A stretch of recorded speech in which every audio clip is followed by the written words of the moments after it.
going to passively just ignore the fact that my face may change colors during the show? That sounds fine to me.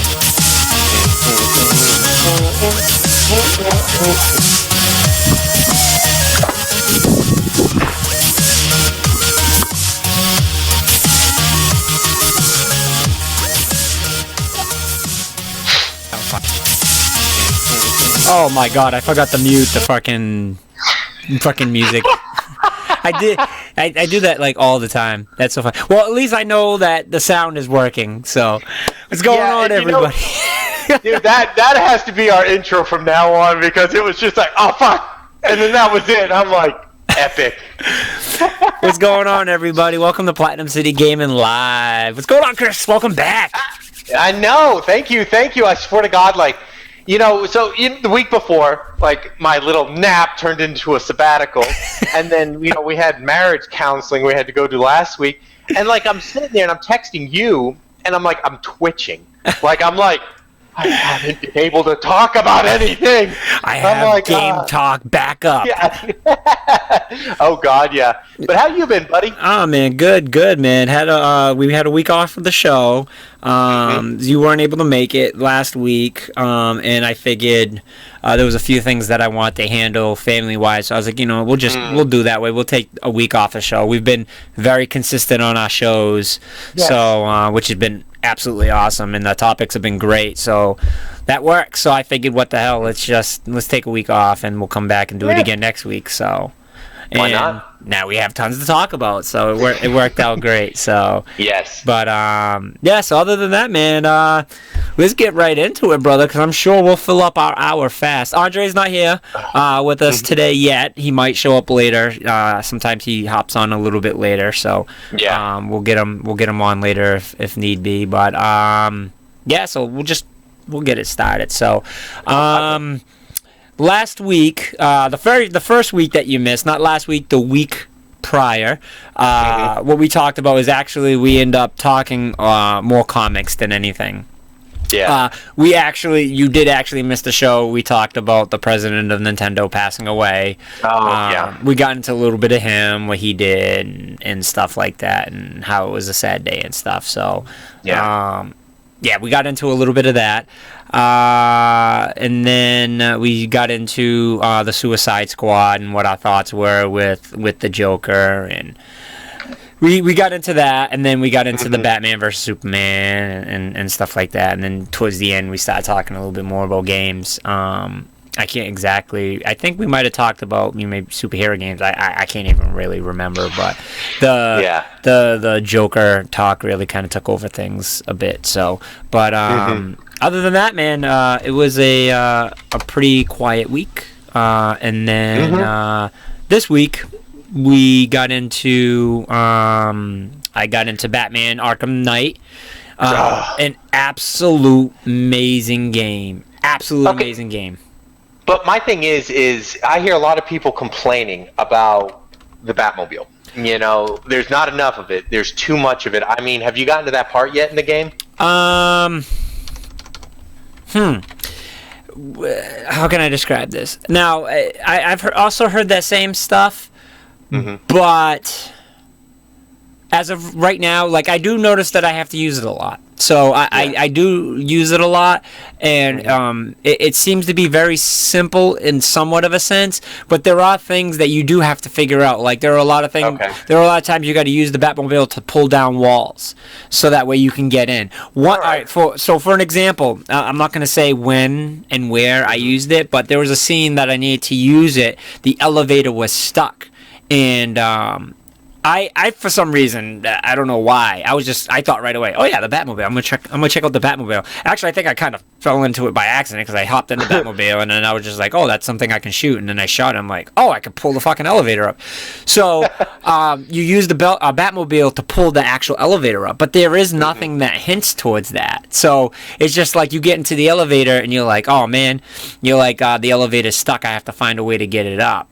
And that's it. And you're not thinking, oh yeah, I got to use the Batmobile for this. So it was really cool that they implement that Batmobile that much. So far, I have used the Batmobile actually a lot, but I think it's cool. They have two modes. They have the regular mobile mode where it's just a car and you just hold R2. The only thing is, I don't know if I haven't figured it out, but there's no reverse, like, so it's weird.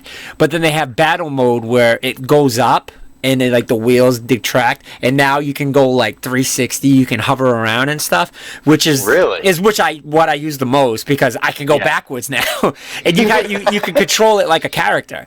So it's almost like a character, and like you use the double analog and you drive, and you can shoot people, but you mostly use it to shoot tanks and stuff. So But one thing I like about it is the AI. When you start attacking people for that, the AI will hide. Like, they'll hide into an area where you can't take the Batmobile. And really? And then when you get out, they'll even say, "Oh, he's finally out." And then they'll try to get at you and stuff like that. So I like that. Yeah, no, so far I like it a lot. Has it gotten to be too much? Not yet. I can see where it's probably going to get to be too much, but as of right now, it hasn't reached that point. So I'm not really too upset. Well, and my thing is, it's like, you beggars can't be choosers, because you want an open world game, but yet it's like you're using too much of something that is what makes an open world game an open world game. You know? Right. I mean, I like it a lot. I like it a lot. If I have to say, I think it's the best one yet. And I definitely think it's the best one yet. The fighting is absolutely amazing. Absolutely, now, is it the fighting? But is it the same old type of Batman style, or did they actually do things different with it? They upgraded it a little bit. It seems like they added a super bat suit where you can do something where you can attack more than one guy at a time, but like, it slows everything down, so you hit square, but then you gotta turn the camera and find the next person you want to attack and press square again, and you can only do it so many times. But I'm sure that you can upgrade it to where you can do more. So I'm very interested where they're gonna go with that. Yeah. Well, no, that's actually pretty cool, and I think because it adds some like tactical sense to the combat, so it's not just like X like we're used to in Batman games. Oh yeah, no, it's in the dodging. You got to definitely dodge a lot more. There's a lot more people that counter. And when they counter, it's not just simple as, oh, I just hit triangle. Like, you got to get the timing down, because there's some people that rush you. And if they're rushing you, they're going to hit you if you don't do it right. So, and you fight a lot of people. But the battle system has always been one of my favorite points on the Batman series, is that the fighting just seems to be awesome. And it makes you feel like you're doing so much. And like you said, sometimes it is as simple as just hitting square, X. But countering is really a big part of that. If you don't counter, it really makes your fighting difficult, because that's where they made it. That's where they separated the button mashing. Is they have a lot more people attacking, and they did that. I noticed that not during Origins, but the second Batman, they made it where the guy's attacking a little bit more and make you counter, and it's good. I like it. I really like the fighting system a lot, and it's cool because they added a lot more different moves. So if you do certain button combos, he'll do certain things and stuff. So it's a great game, very fluent. The story so far is awesome. They keep having great twists in it, so I love the twist that they're adding into the game. The graphics, visually, the game is just amazingly beautiful, like amazingly beautiful. Really? Oh yeah. Plenty of stuff to do. You got the Riddler stuff, which I guess is supposed to be Batmobile oriented only, where you got to run through these mazes, and it's like a time thing. Okay. They have it where you can just roam the streets. They have a detective mode thing where you got to try to figure out there's somebody that's killing people, and you got to try to figure it out. And you got to like this detective thing, and you got to X-ray the person. You got to find clues, and they don't tell you where these bodies are. You just got to go and find them. So that's really cool. And then you got your regular Scarecrow story that you're trying to follow with the Arkham Knight, and it's just they got tons and tons and tons of things to do, so I'm loving it. But now, because now, see, this is where my ignorance on it comes from, because the detective mode isn't, the game breaking. I think that was with the first Batman. First Batman game, where you pretty much can stay in detective mode the entire game and cruise through it. But so the Arkham Knight, that's the main antagonist in this one, or Scarecrow technically is. And I'm gonna stick with saying Scarecrow right now. Okay. Okay. But the Arkham Knight is becoming a huge part of it. But the Arkham Knight and Scarecrow are in cahoots. They're together. But it sounds like the Arkham Knight is existing because of Scarecrow. Scarecrow has this big plan where.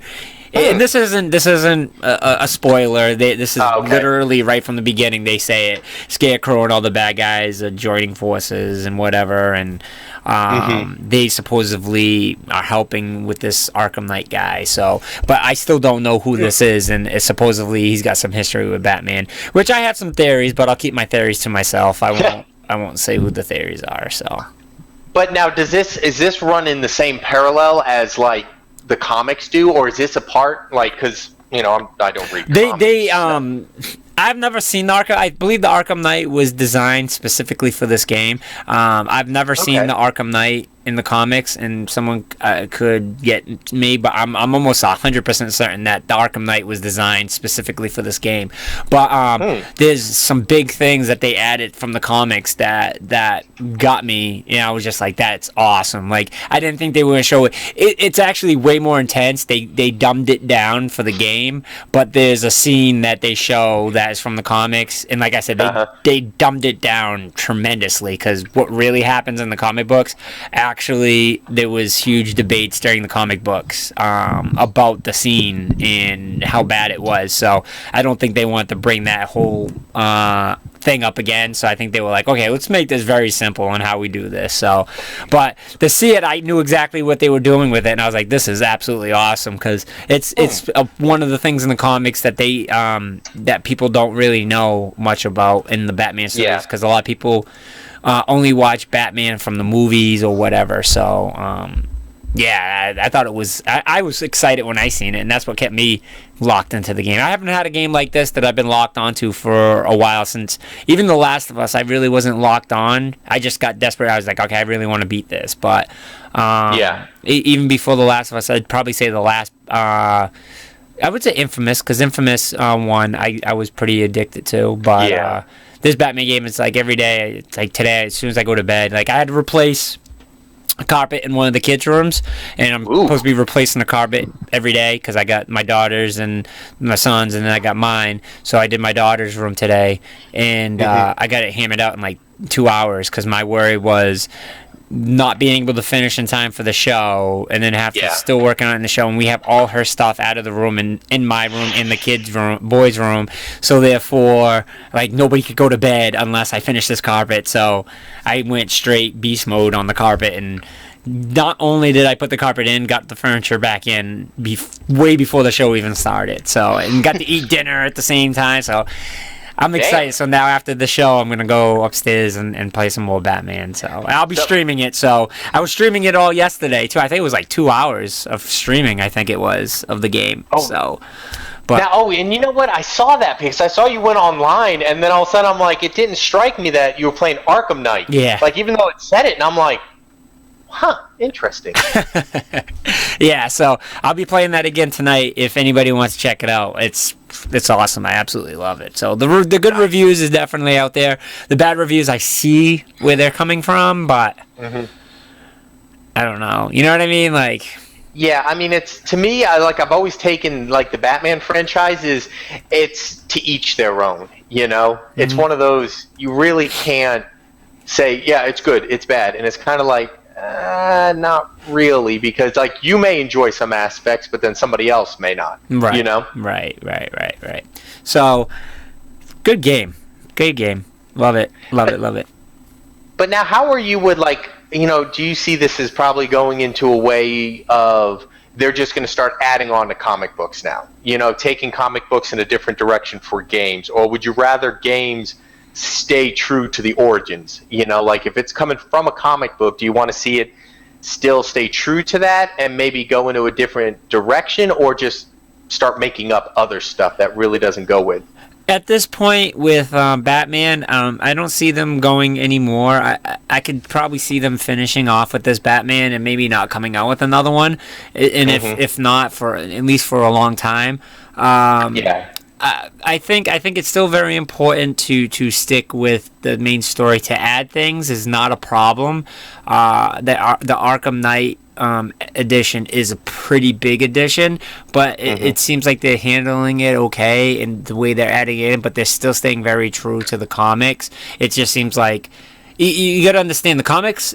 People got to understand in general, comics change all the time. Like comics haven't stopped being written. Comics are still being written to this day, and in this point in time, the comics now are broken up into so many universes that there is no true story to anybody anymore. Even Batman, there's probably like 30 universes of Batman, so you're getting like 30 different types of Batmans. I'm over exaggerating with the number. Well, no, yeah. But so in that sense, like they're still writing comics, so the Arkham Knight could be something that they're like, hey, this is something we are writing in to our story, so this is something that we'd like you to do.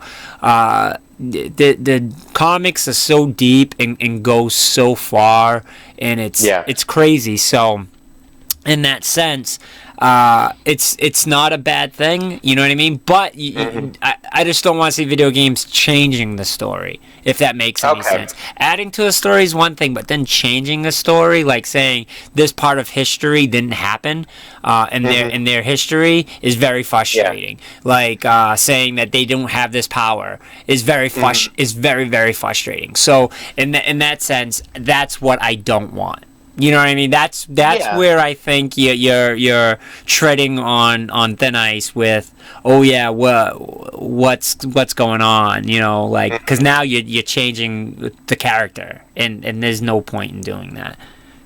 No, and to me that just seems like a little ass backwards. And I mean, that's just going from any type of genre. You know, you like a certain story, how the protagonist is, but then when you try to change it to make it culturally relevant. Right. And I think that's what bothers me. And this goes on, honestly, beyond Batman. It's like you see so much of it, and beyond gaming, like just how society is. Everything just has to be remade to be culturally relevant. Like I finally saw Teenage Mutant Ninja Turtles last night, right? And I'm mixed about it because I'm a fanboy. I will flat out say that. But it's like, I wanted to like it, but something about the movie made me uncomfortable. And the nose thing I had to get over. It's funny because how you felt with it is the same way I felt about it. I liked it. When I watched it, I liked it because I thought they made it fun. And I loved they made it fun and they made it serious. So it's not like it's fun like the Batmans we grew up watching. But it's more like the Batmans that we know now. It's very serious. Like, it's very serious mixed with fun. So I loved how they did that. Luckily, I liked the way they changed the story. And that's kind of where I sat, and that's where I'm starting to come to reality to myself. I'm like, okay, you know what the problem has always been with comic book movies for me? It hasn't been that they've changed the story. They've always changed the stories in a way that I haven't liked. But that's where it's come and dawned on me with Ninja Turtles, is that, you know, Ninja Turtles, they changed it, but they made it into where it's more sense. Not that so much that they made it more current, but more that they made it where it made sense. Because think about it, when we grew up, there was a rat that was in a cage that learnt martial arts before the ooze. But it's for the kids. So this one, it was the ooze came, they transformed them, it started changing them, they started getting smarter and whatever, and then when they went down to the sewer, that's when, and then he taught himself martial arts by going through books and reading history. So I'm like, okay, that is more believable. Yes, I don't want to say realistic. I didn't want to say realistic. It's something that comic book fans got to learn not to say. But, so with that being said, that's, that was my thing. So I'm like, you know what? They did a pretty good job of it, and they made him huge. Now, some people didn't like that, but I'm like, they're mutants, like that's they're not trying to make them human size because they're trying to make them. What makes them different from humans is their abilities, but also they're like, you know what? But then that doesn't still separate them because humans can learn martial arts, Yeah. So they were like, we got to make them bigger, and faster and stronger, and I was okay with it. I was okay, and I accepted the Michael Bay version of Ninja Turtles, and I was all right with it. So that's why I liked it. But dude, okay, now in all fairness, and you hit it with like the size. Raphael, huge. Like we knew he was big. He was muscular, always been. Huge. Holy shit! I was like, I'm looking. I'm like, and like, but you know what? And what did it for me was the personalities. Yeah. And as bad as it kind of says, even with games, as long as the personality is consistent with how the characters are, And they did a good job. They did a really good job with that. They did, and Megan Fox. I have to get beyond her, but that bothers me. But I ignore her when she's in movies. I just ignore her. I pretend her character doesn't exist. Yeah, I want to so bad be like, all right, you know what? I kind of have faith in her now, and it's just kind of like she's just a bad actress. And okay, I'm gonna touch upon this because this was brought up with Transformers. Did they, maybe not them, I noticed with Mikey, he had more of a black kind of tone to him. Like, I don't know, maybe if he was kind of trying to play that with hip-hop and, like, overly doing it, but, like, he just constantly had this, yo, girl, da-da-da, and I'm kind of like... Yeah, like, maybe like not more like street, black, but more urban. More urban street, more urban street. Yeah, I could see that. I could definitely see that. I'm kind of hoping they just pick that up, but not trying to push, kind of like make them that way, because like Michelangelo has never been like that. You know what I'm saying? Remember, Michelangelo was more hipster. So not when I say hipster, not our hipster, but hipster back then, which was at that time surfer. So I think that's where the transition is. They're trying to not make there's no such thing as real surfer. So that goes back to what you were saying at the beginning, where they're trying to make it more current, where they're like, okay, we got to make him more current because that surfer attitude doesn't really exist anymore. It's more hipster is what they really make, where you have that urban street, and that's very universal now. Like that's universal across all genres, like pop stars. I mean, you even see what's her face do it? Blonde hair, Shake It Off. Taylor Swift. Taylor Swift. She talks like that. It drives me nuts, but she talks like that now. But that seems to be the type of lingo, I guess you can say. So and you know what? This is my big beef with gaming in general. It's like we see these adaptations, for lack of a better term, in music, movies, and we've established pretty much gaming is now becoming a form of media, and it's one of those things. It's like I don't like when it's trying. To me, it seems like it's being forced, and I can see where you would have to adapt. However, we already have established stories. You know what I'm saying? So it's kind of like keep it good, but stay to what the story is of what we love, not how culture dictates. You know what I'm saying? Because like Gears of War, we've already established is like, the meathead kind of jacked up, roided out kind of thing, and like, let's just say Dead or Alive, the over-sexualized, fighting game. But now it's kind of like, I don't want every game that already has an established IP to turn into that, because like Horizon, beautiful game. I like how the female lead in it she's sexual, but not overtly, like we commonly see with Korean, Japanese style games. But it's kind of like, I like that balance, and I'm more misogynist than I tend to be, but it's kind of like I can appreciate when you fit the role to what it is. Right. You know what I'm saying? Like with what they did with Tomb Raider now. So now, Yes. so that brings up the question. So they remade Tomb Raider, but they made it more current. Yes. So, Yes. but how do you feel about them making that current? Now, Well, yeah, I'll let you. I'll keep my thought until you're done and see what you think. So, what do you think with that? Well, to me, and see, this is where it's kind of like it's not necessarily a continuation because this is supposed to be the prequel. Okay. You know, so right. we take the notion out of what we know Lara Croft to be, but we want to see what Lara Croft was. So, in the first Tomb Raider, she was kind of whiny, finding herself initially, then starts progressively getting into the role we know and love. The next one, she's starting to get a little more edgier, you know, a little more self-assured.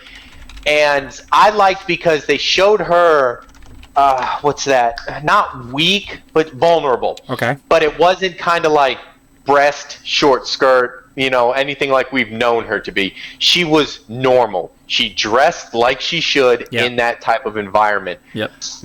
I like that because to me, it's not playing towards a feminist group. It's not playing towards guys. It's playing towards what the situation calls for. Correct. So I can go ahead and agree to that, which then that does not necessarily stem into making it culturally relevant. It's making it situationally relevant, and I'm fine with that. Okay. All right. And I can accept that. So all right. Now, with what we just talked about now, making games current is what frustrates me because of the fact of you're changing, like you said, you change the essence of the story and what it means. So now you start changing a whole bunch of things, right?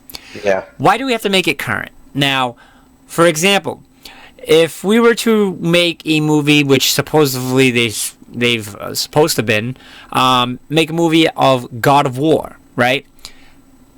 Are you going to make that current? Like, you can't, because guess what? That game is designed in a particular period of time. I think we might have lost Chris, so I'm just going to keep talking. Within a particular period of time. So, therefore,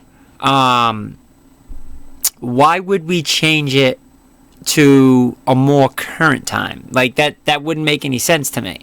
So, the whole God of War thing is the point of that series is the Greek time, like the Greek gods and everything else. So that's why it's important for it to be back then. So when they start changing other movies to make it more current, like it changes the essence of it. Why couldn't we just make it during that time frame?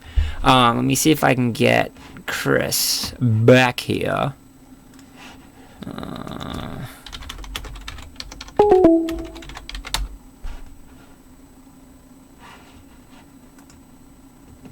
One second, guys. 1 second.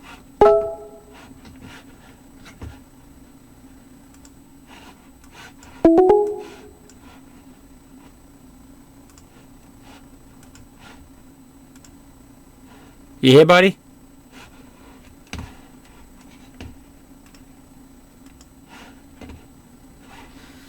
Oh, let me,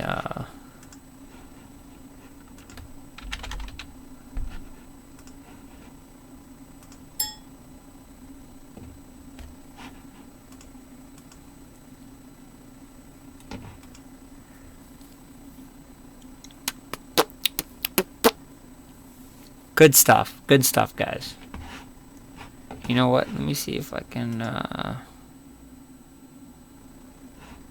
pull up a trailer for you guys.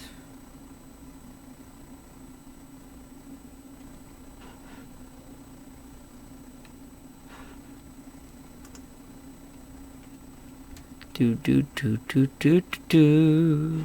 Oh.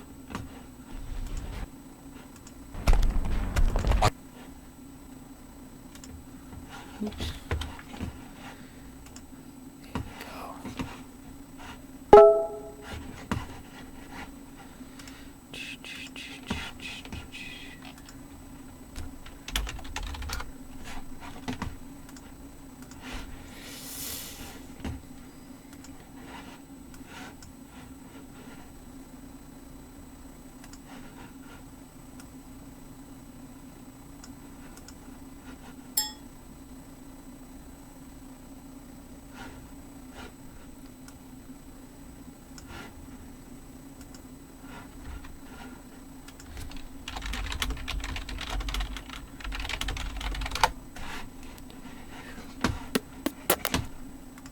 here, guys. Let's see if we can watch a video.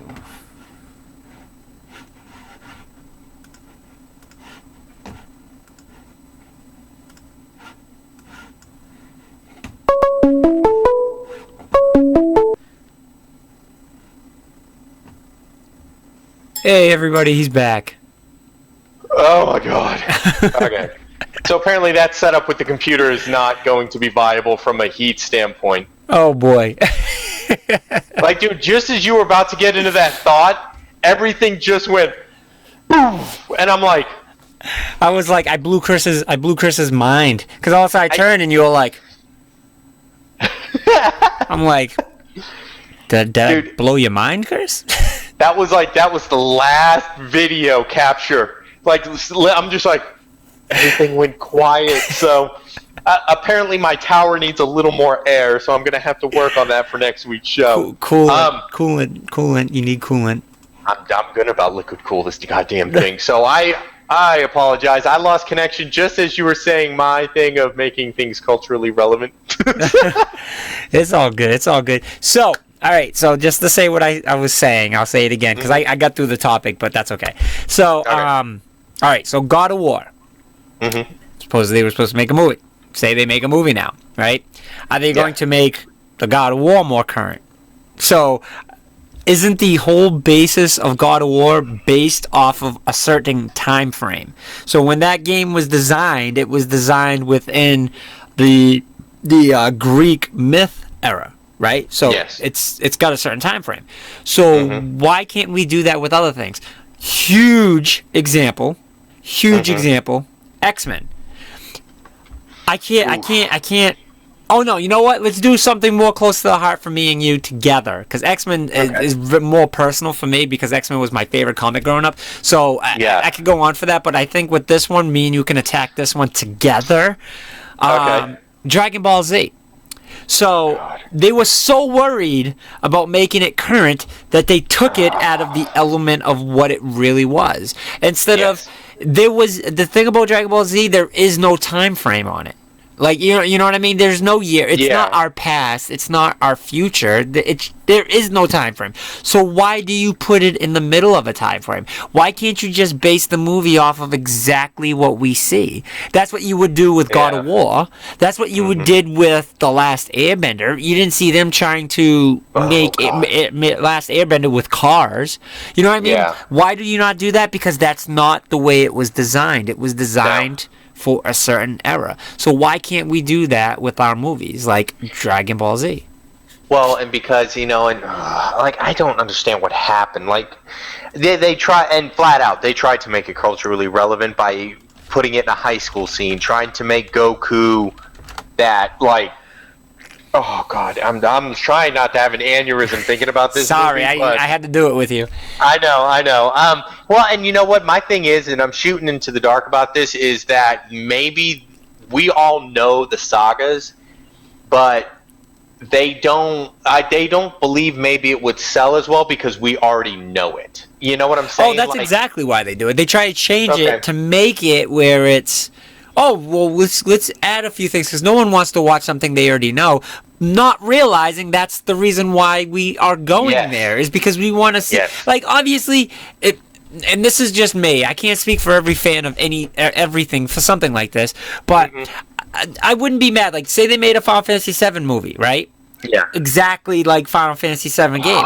Word for word, second by second, what you went through the game is exactly how the movie was. I wouldn't be mad. I wouldn't be mad. So now, say for Dragon Ball Z, say they took everything from their lines to the fighting scenes to everything exactly second by second. I wouldn't be mad. It doesn't matter. I don't care where they stop. They could literally say, "Hey, listen, we're gonna do every freaking movie ever existed that they made, and we'll make it real." And I would be like, "Okay." And they say, "Hey, listen, we're gonna do it. We're not writing a new script." I'd say, "Yeah, okay."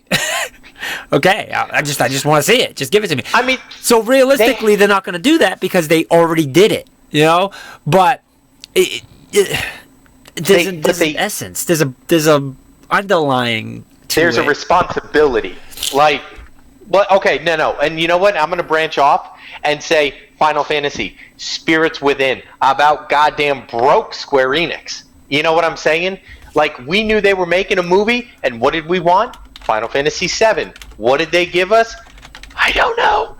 And I hate the fact that it's more about giving us something that they think we want when it's not actually the case. How epic would that saga be if it legitimately, one movie was the Saiyan saga, one movie Frieza saga, one movie, Cell saga, and you know how much money you would make? And that's what I don't understand. The money's there. It's not like, oh yeah, we have to come up with something because it's never been done. It's there. Like the last Airbender, I think they ruined that series right from movie one. Like it's frustrating because they're trying to recreate something. Now again, it wasn't them trying to make it more modern. They screwed up with that. They screwed it up. It was just bad. Like even the Dragon Ball Z, like they screwed it up bad. They decided to take a script that already existed and said, no, we don't need it. Like firebenders. Like firebenders bend fire, yes, but they create it. Like in the movie, they only bend it. Like they can't. Yeah. Like I understood their basis by it because the it's meant to bend it, but it's very frustrating. Yeah. So, in a sense, with any gaming, turning a game into a movie, I do think it's important. I think it's very important to follow that script of, hey, this is what the game is, and this is what we're going to make the movie. And the games, they can have a little bit more imagination because it's kind of your own story. So we change the story, but there's still an underlying basis that everybody plays through, which is crucial. Which I'm wondering where they're gonna go with this WoW movie. Like, I don't know. Like, where could they go with it? Like, well, and I equate to that is probably going with not identical, but from a lore perspective, like X-Men. Like, there is so much story that they could probably run with it. Okay. Like, I'd honestly say the best way you could probably do it is take it like WoW the expansions. Okay. Because they mirror the lore, and you could probably break a movie down through the expansions and would be... I mean, like, I've read the books, and honestly, I would take the books almost verbatim and turn them into a movie. The books are incredible. And they're... Oh, God. I mean, I hope they don't go through the MMO, because that's not going to make sense from a movie standpoint. They would probably need to do it off of the books. And that would probably be the best way to do it. But once again, okay, now we get into this discussion, like certain movies, would we want to see CGI or do we want to see live action? Airbender was borderline my ideal hybrid. I mean, it was just a shitty movie, but it's one of those things. Then you got Dragon Ball Z, which was shitty. That, like, Piccolo. Anyways, moving on. It's just kind of like, to me, I just don't know how they could ruin that. Like, I really... Oh, God. I just don't know how they could do it. We sat through that movie just off of principle. Like, look, that movie was horrible. I've never left a movie theater ever in my life, and I've never had a time that I wanted to more. Like, it was... Yeah. It was awful. Like, it was awful. Like, it was the worst movie. To this day, I still haven't rewatched it. No, I can't. I can't bring myself to. Like, Piccolo he wasn't even green, was he? No. Like, I don't like, and see, and this is where the fanboy comes out, because it's just kind of like, we've watched the sagas, we know the backstory, and then when they go ahead and try to, you know what, let's make it more widely appealing, and it's kind of like, no, it's already widely appealing. Like oh God, I don't understand. Like, that's why I'm terrified to even discuss a Zelda movie. Mm-hmm. It's gonna happen. Do we want the fan-made movie? Yes, but are we going to get something else? And I swear to God, man, if they make it a goddamn love story, like a Twilight, Hyrule, Oh boy. I'm done. Like, see, and these are the kind of questions we have to ask because It's scary. It's scary. It's one of those things that you can't get excited about it until they come out, and then you actually get to watch it. You know, the Marvel movies, because of X-Men. And, you know, I liked Fantastic Four, but I think the X-Men movies were so bad that the Fantastic Four movies were just good. It wasn't enough to make up for most of the comic book movies, so I had a lot of anxiety and hatred for, like, a lot of the comic book movies. Until Avengers. Like Blade, I didn't see as a comic book movie because Blade's character was I don't see it as a comic book movie until now. Now I see it as a comic book movie because now comic book movies have finally caught up into the realm where it makes good movies. I mean, it's been that way since Iron Man. Iron Man, I lied, not the Avengers. Iron Man was the one to kick it back off. Even Spider-Man, like I liked Spider-Man a lot, but which ones? The original ones. I like the original ones. Tobey? Yeah. Okay. I like the original ones. The newer ones were better, obviously, because of the more current time. Have you ever gone back and watched the old Spider-Man movie? Yes. Oh my God. Oh my God! After watching the new one, like I'm like, oh, I hate the new one because they made it the different Spider-Man story, which is fine, whatever. I didn't like it, but then when I went back and watched the old, I was like, oh my God, maybe it's not so bad. Like, okay, no. In all fairness, I hate the third one with Venom. Oh, but that's for me. It was just because Venom needed his own movie, and they fucked that whole thing up. Yeah. So we won't go down that one either. How do you make Tobey Maguire a badass? Like, that's a contradiction. Like, he's like flipping up, and he has like gel emo, and I'm like, yeah, that didn't work. Like cool emo-ish. I don't know. It didn't. And then Topher Grace, I'm like, oh God, yeah. And not to have Carnage. Like, I'm just like baffled. I'm like, yeah. And once again, it's one of those you hate to see it. And like, dude, that's the same with games. You know, it's like anytime we see a reiteration or, you know, let's just say a new gen version of a game. I mean, I think the biggest shell shock for me was Zelda with Wind Waker. You know, because we were coming off. That was tough. Yeah, because we came off of as close to a realistic Zelda as we get with Ocarina. Mm-hmm. You know, and then all of a sudden we were getting, I think that's 128 or 256 at that point, graphics-wise, with the CDs, give or take. But I can't remember. That trailer they showed, and I think that's what really killed it, because it's like they showed a trailer. Uh-huh. It was the tech demo for the GameCube. Uh-huh. Okay, I'm excited. It was Wii graphics.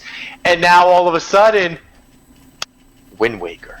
Yeah, and that was frustrating as shit, man. Yeah, but like it's like that to me draws it did open a new crowd of people that like that type of Zelda, which is cool, but I still think that diehard Zelda fans don't like it. You know what I mean? They force themselves to like it because it's Zelda. They're like, well, it's Zelda, you know. Yeah. But like we got more of like an adult dark one with Twilight Princess, but that really was not executed well.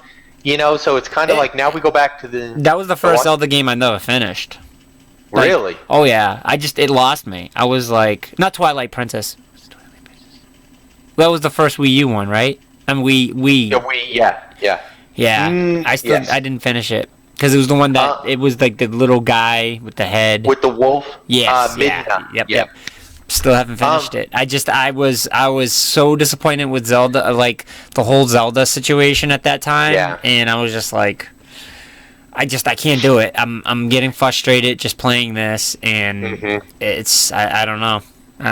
I'll go back and play it though. I know I will. And that's one of my goals is to go back and play it.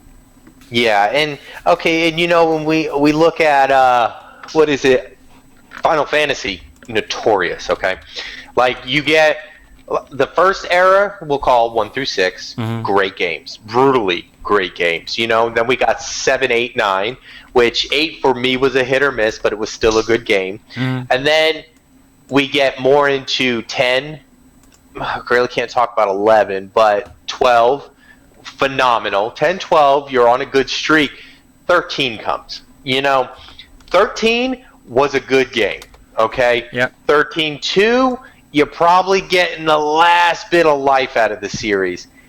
And then Lightning returns. You know what I'm saying? So now it's kind of like, so we see 15.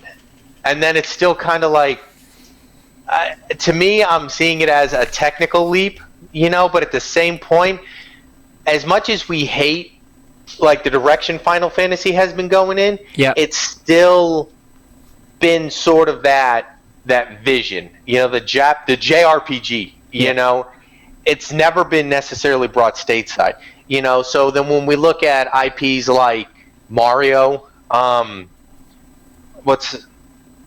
no, actually, you know what? Hold on. Let me stop at Mario.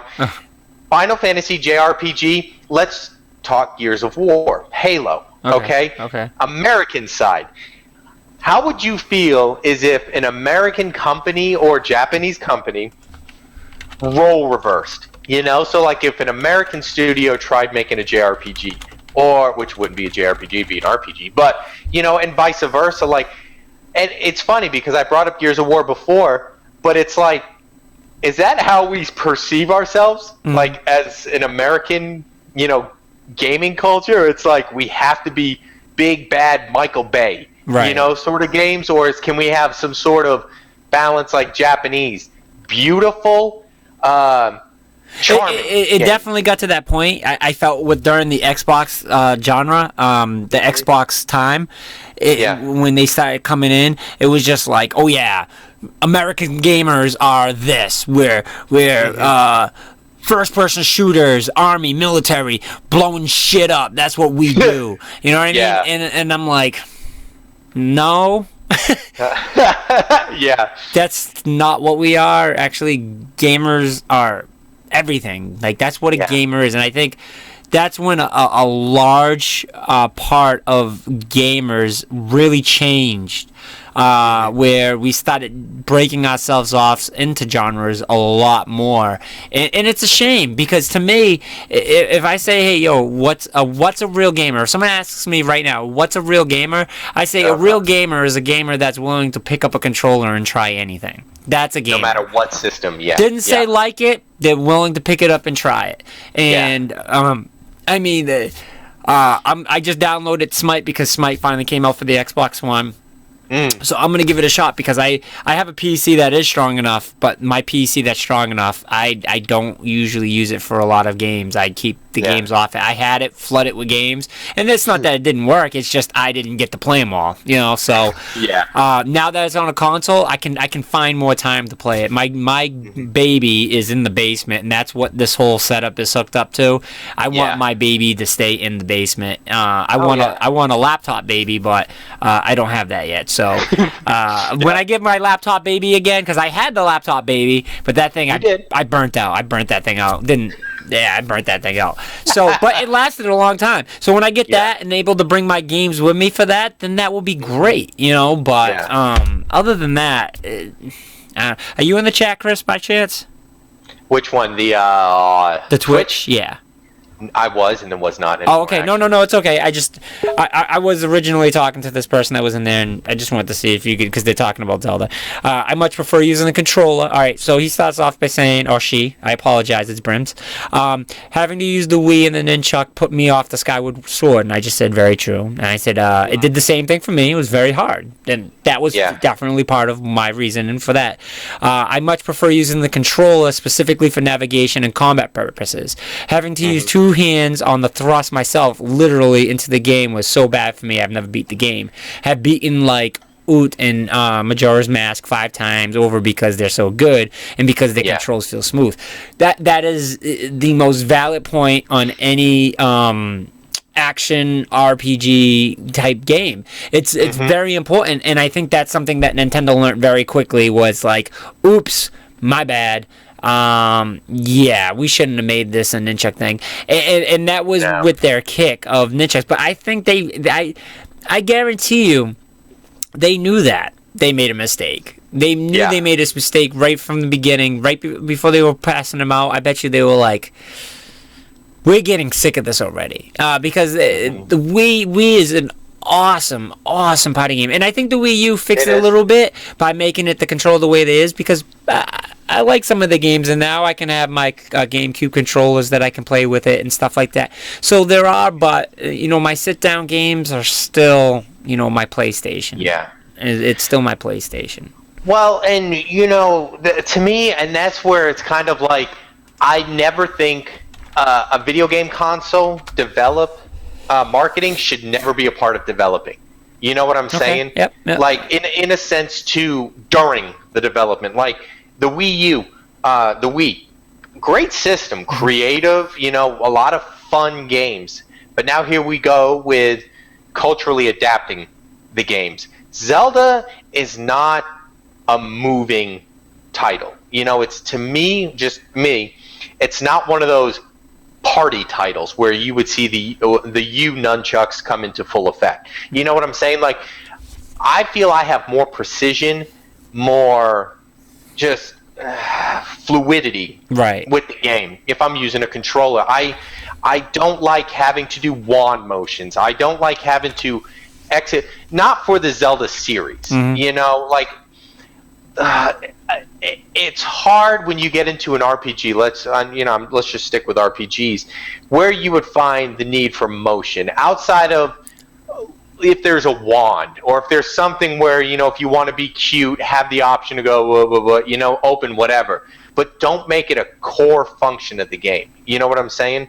Yeah. Like, to me, Heavenly Sword did it beautiful, where you could use the motion of the PS3 controller, but you could disable it and still use the analog. You know what I'm saying?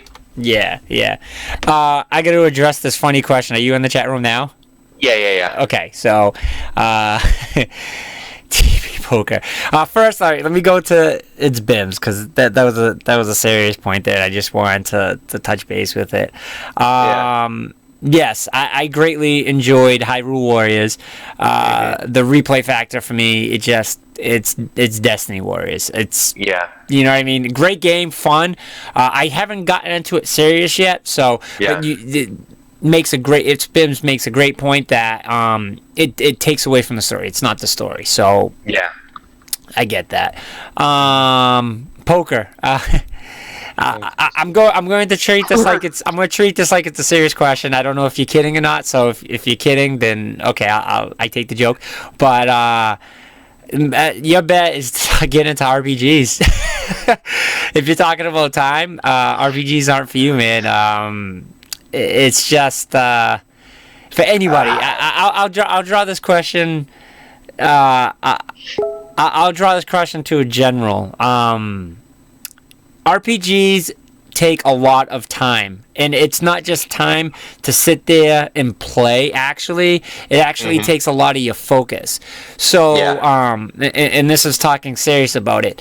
When I was in high school and was dating at that time, Final Fantasy VII ruined a lot for me in a sense of sociability.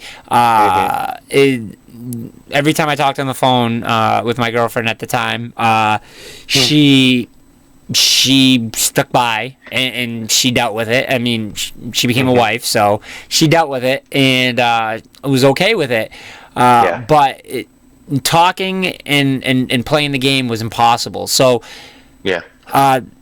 there was no other time that I wanted to play. It all depends on your age. When you're older, and when I say older, let's say me and Chris's age, we're in our 30s, early 30s.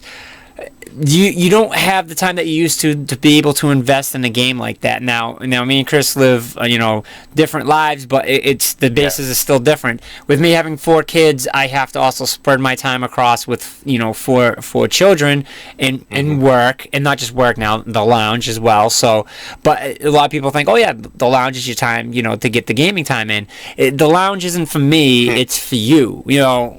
My job is to make the gaming experience better for you, not to make the big game experience for me. So if that makes any sense. So my time is very, very, very tight.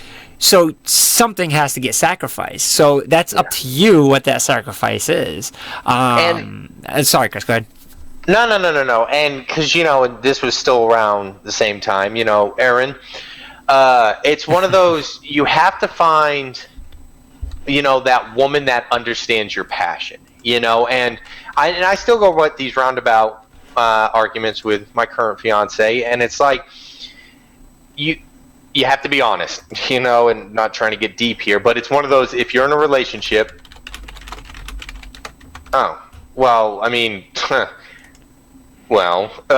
if it's just about sex, you can pause it, let her know.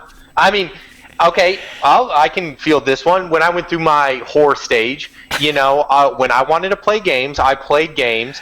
And whenever I had, friends with benefits, I text her, all right, come over, let's knock this out. And I sent her on her way. You have to be able to have that mentality. If you just want sex, you have to let them know that's what they're there for. Call them over, knock your stuff out, and move on with it, but like what Van was saying, there is a balance to it. Yeah. You have to be willing to make time, or you have to mess with people that know that's what it's just all about. That's it. You can play games. RPGs, like Van said, is a perfect thing. Don't do online games. Games you can pause, step away from, and jump right back in. That's probably the best way to go. That's what saved my life up until WoW, and then I had to get creative. And you find the level of girl you want to work with at that point, and that's probably about it. Yeah, just put it this way: if your sex is lasting so long that you don't have time for games, you might want to try to get into an industry and make money off that, I guess. I was about to say, yeah. You know what? My hat's off to you. Maybe gaming isn't your thing, but no. And you know what? Worst case, find a girl that is into handheld gaming. And you can just plow her from the back and just set the Vita or the 3DS on top of her, or just go to town, find a 2-player game. Become multi-talented. You be able to multitask. You should be able to play and have sex at the same time. If that's the problem. Buddy, you do what you need to do to get that trophy or beat that level and handle your business, okay? There's been plenty of times where I've had girls get down, and I was still playing. I said, look, you can do what you need to do. This is a serious level. Play. You don't understand where I'm at right now. I got to keep going. I know, and it's like if they want it that bad, and if you're that good, they will do it. It's up to you. To each their own. Van does it one way. I'll do it another way. You have to find what works for you and your friends with benefits. All right. This is how we're gonna break this one down today. So with gaming and sex, this is what you do. You simply pause the game. If the sex becomes to a point where you're like, damn, I really need to finish this game, and that's during the middle of sex, and it's after 15 20 minutes, it's not working out with you, you're gonna have to do what the women do: fake the orgasm, whatever. Fake it, get it done with. Say, take it on the chin. Say, hey, you know what, I'm sorry, I just can't last that. Fake it, whatever, and then get right back to gaming. Or you can do it real quick as possible and get back to the game. As a man myself, I don't know if I've ever had that issue, I guess. I really pay attention to that. So, in all fairness, and this is coming from a gamer too, if you're in the middle of having sex and you're still thinking about the game, you may need to find a new side chick. Okay? Yeah, that one might not be working out for you. No, because when you're and this is sacrilegious, but You're gaming. When you're having sex, you're having sex. Right. If you're still thinking about the game, more than likely, she's not thinking about you. Well, that's one hell of a fucking game. Well, yeah, I was about to say 7 probably came. No, actually, it was 10. 10 came close to where it was like with Aaron. It's like, come on. I'm like, but come on, and it's like, buddy, find out what works for you. But you want to know something? If you can't find a woman to take your mind off of gaming during sex, then you need to go ahead and raise your standards. And gaming is now becoming more socially acceptable. There are women that share your same passion. Oh, yeah. That just want just that. Relationships are bothersome to them. So you want to know something? Run in those circles for a little bit. More so than not, especially in the gaming culture. Yeah. When you encounter a woman in the gaming world, they are more like men than any other female. So yes, and you know what? They understand. Yes. I mean, they understand us. They understand. You cannot explain gaming to a person that does not game. Right. Okay? And it's one of those because they look at you completely screwy. Okay? So, if they're side chicks, and I say side chicks, you don't have to be in a relationship, but it's probably the more lucrative term I'm going to use. It's one of those things, if you're not emotionally invested, you shouldn't care about what they think. It's all about you at that point. If they're okay with that, they're going to have to deal with wham bam. Thank you, ma'am. 5 minutes. Get back into the game. Okay. If you're just looking for hands off kind of relief, then that's what you need to focus on. You can't get construed with a woman's feelings if you're not willing to get into a relationship with them. If you're just going to use them, start questioning your morals more than anything else. So. Yeah, you can't have your cake and eat it too. Yeah. Okay. Yeah. I mean, you're going to have to give up some sort of morality on that. And if you're at a point in your life where you're just effing around just to get it out of your system, more power to you. Yeah. Okay. But know what? It's called masturbation, my friend. Oh my God, yes. But once again, if you've had sex one time, you're done. Yeah. That ruins it. Like if you're a virgin, stay it. Stay it, because you know what? You've solved your problem right there.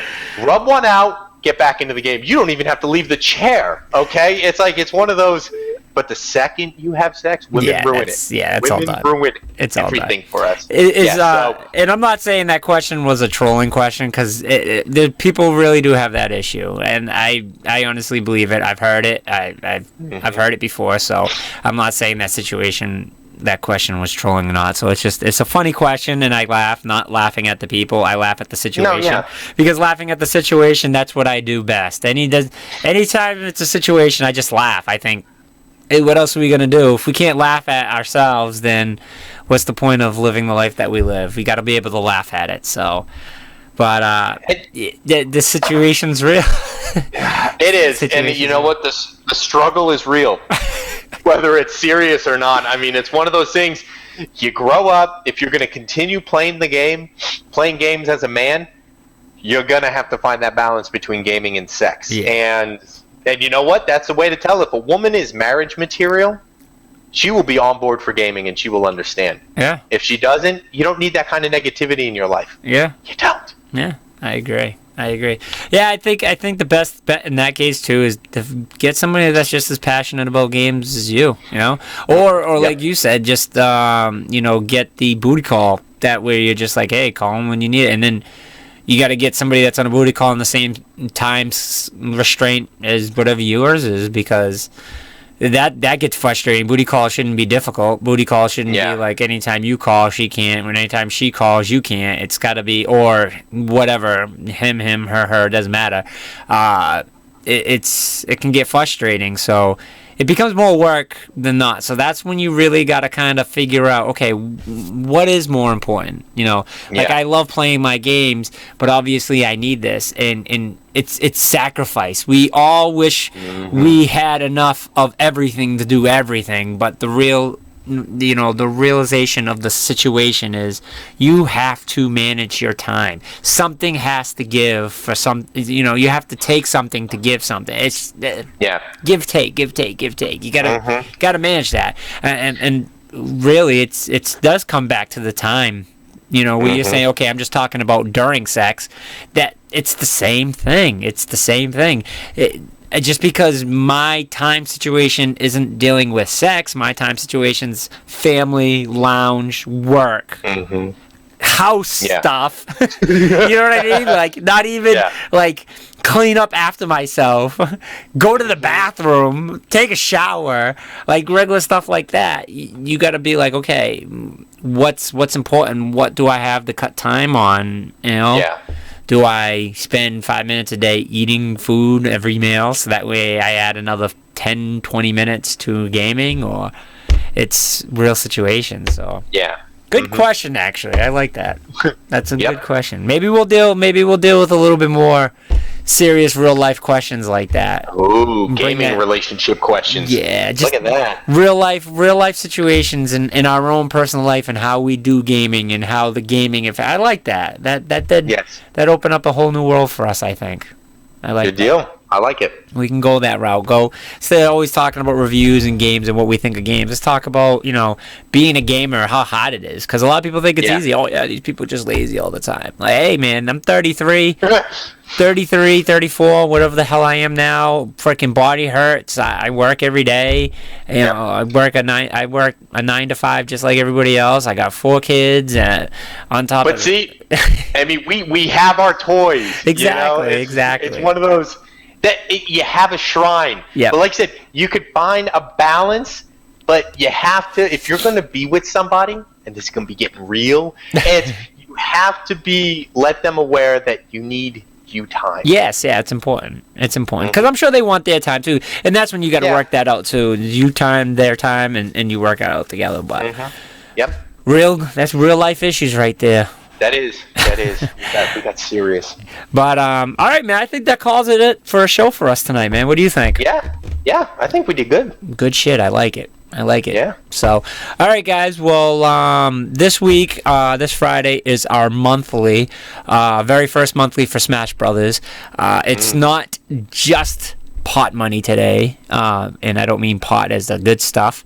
The prize isn't just the pot. It is also a headset by PDP, Performance Design Products, and the retail value for them is $100. These things are awesome. They're wireless. They're badass. So, first place winner for singles will get that on top of the cash. We also have a trophy.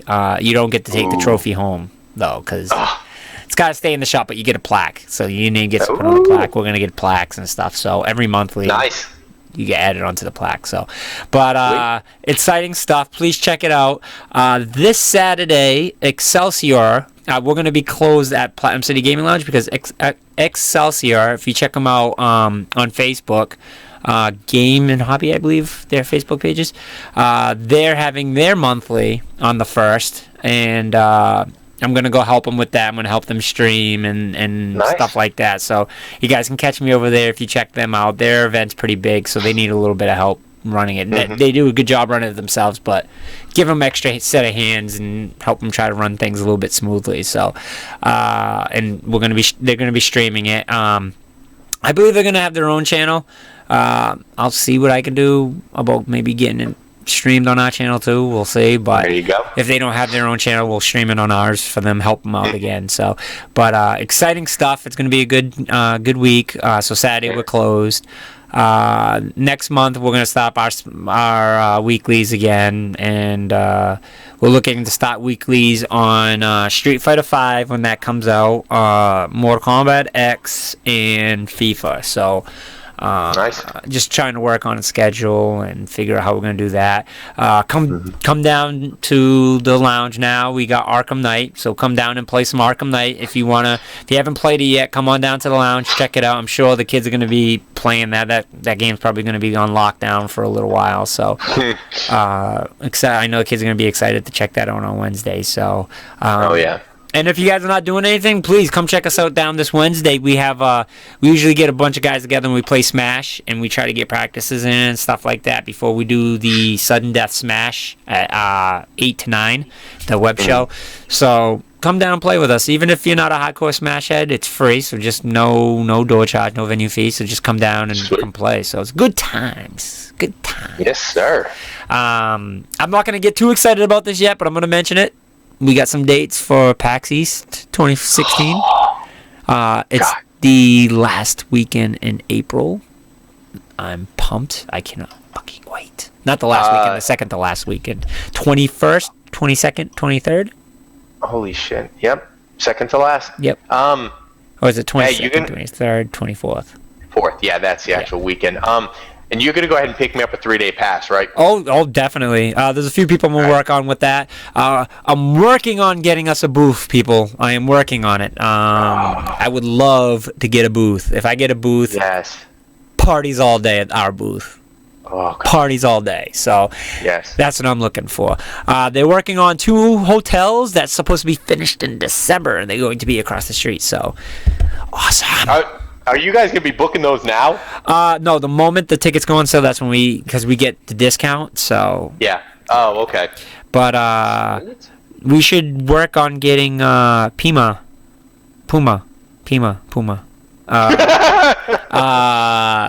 The hotel room, so that way she's not in a room full of stinky old guys. Oh, yeah, that's true. Yeah, I'll have to work on that. I mean, you two could share a room and whatever. You know what I mean? Oh no, I'm. Hey, and you want to know something? If the missus wants to come up too, we can get a double. We can get when I book her room, we'll get a second bed.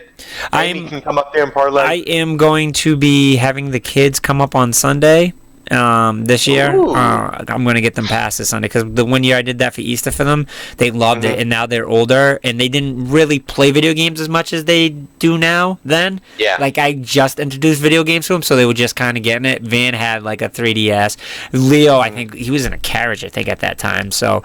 But now, Leo is a hardcore Minecraft fan. Van is, and Destiny is. They all real hardcore in Minecraft, but Leo, a 5-year-old, can do some of the shit he does. That's impressive. I'm actually thinking about getting him to start streaming a little bit.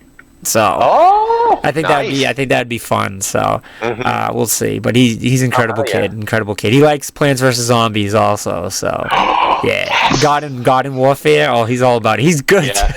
He's good too. So I'll have to stream with him. You know what? We'll have to stream that so he can kick a grown man's ass live on Twitch. He's good. He's real good. So I haven't played with him yet, so I like to see how that's gonna work out. You know what? Actually, I want to stream that. I want to see that. I want to sit and watch that once you get your ass handed to you by the next Lattimore clan. Oh man! But they're really good. They're very good at games. They like it. They love coming to the lounge and playing. They're always like, that's one of the rules. They come to the lounge once a week, and then they have to do their real life stuff. So. But they do enjoy going down there, so that's good. So they're fun. They're starting to follow the footsteps of their dad. So. A good day. Such a big thing. So now I got to introduce them into RPGs, and then it's all over. You know what? They do that. I will come down and hand show. Come my child. Come here. Come hither. All right, guys. Well, that's it for us for this week. We'll catch you guys next week, 8 o'clock, 7 to 8. I'm sorry, not 8 o'clock, 7 to 8, and same time, same channel. Check us out next week. Later. Later. Peace. Peace.